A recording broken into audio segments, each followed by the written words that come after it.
We're going to go over some shoulder exercises. Stabilize your rotator cuff. In order to do that, you need to get the bottom of your shoulder, your chest strong. The way to get your shoulder strong is to come from your shoulder, from your core strength. So we're going to start off in dolphin pose. We're going to do down dog push-ups and then range of motion exercises. To stabilize your shoulder cuff, you need to have it strong from all areas. You want to think of your shoulder like a circle. You don't want it just powering from up here, you want to power from down here. The more you can do that, you're going to stabilize your shoulder, you're going to have a lot more power. So the first thing that I would do is take dolphin pose. You're going to plant the forearms on the floor like this, press your hips up. Now, most people will have their weight on their pinkies. You want to drive the thumb and the pointer finger down as hard as you can. To challenge your shoulder stability, you lift one leg as high as you can, look down, press your chest towards your foot that's rooted on the floor, and drive your thumb and your pointer finger down as hard as you can. Ideally, you want to take most of the weight off your elbows, and then you'll be engaged in the right place as you drive your chest towards that foot that's on the floor. Breathe deep. Another thing that you can do is repeatedly lift and drop this leg to challenge your shoulder stability a little bit more. Lift your leg 20 to 50 times on one side, and then switch legs, lift another 20, 50 times on the other side. Now, if you are a beginner, you might be done after that. If you're ready to push further, we're going to come to down dog, bending the elbows in, and slowly drawing up and down the elbows towards the floor.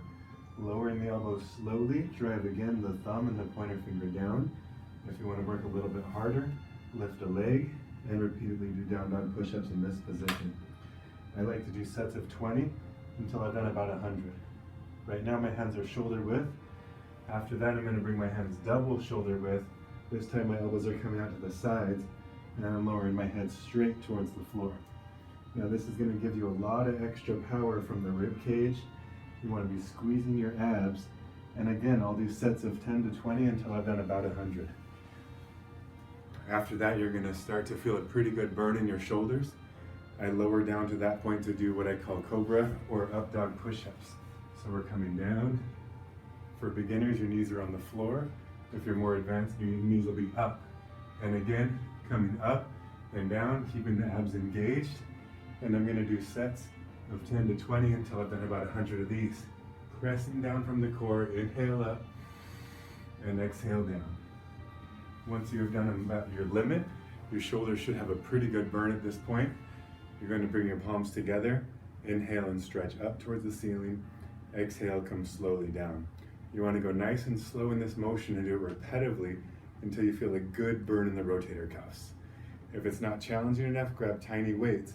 But if you pushed yourself in those 3 sets of different push-ups, this should be nice and difficult at this point.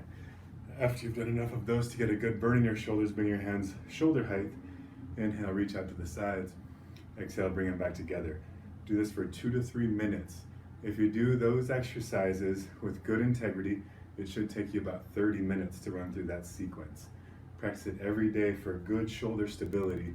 Building your rotator cuff means building the strength of your rotator cuff back to the core. Again, I'm Ryan Saldivar with Saldivar Yoga and Bodywork. Practice every day. If you have any questions, let me know in the comment box.